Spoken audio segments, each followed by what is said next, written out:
Јас сум професор Елизабета Сабиновска-Костовска, кардиолог, кој повеќе од 35 години работи на Универзитетската клиника за кардиологија. Убаво е чувството кога успевате да им помогнете на своите пациенти да го продолжат својот живот и да го подобрат својот квалитет на живот. Но понекогаш и покрај современата терапија за срцева слабост и одредени помагала намените за подобрување на срцевата функција, ке одреден процент на пациенти со срцева слабост не можеме да постигнеме подобрување, па овие пациенти се изложени на чести хоспитализации заради влошување на својата состојба, што им го прави лош квалитетот на живот. Трансплантацијата на органи е воспоставена форма на третман, што денес се смета за најдобра и често пати единствена терапија за подобрување на квалитетот на живот кај најтешките пациенти.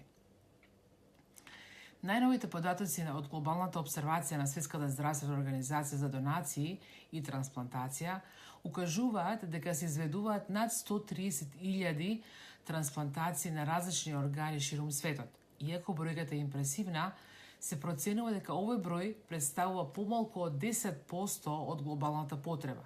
Покрај тоа, постои огромна разлика во достапноста на трансплантациите, бидејќи стапката на донација на органи и трансплантации се разликуваат во голема мерка помеѓу различни региони во светот.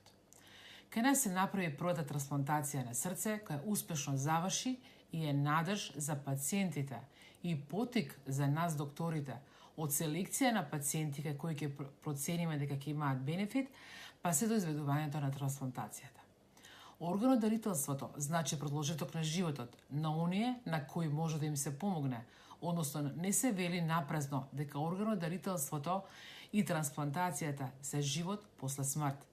Да ја подигнеме свеста за органодарителството и трансплантацијата како единствена алтернатива во одреден крајен стадиум на срцевата болест.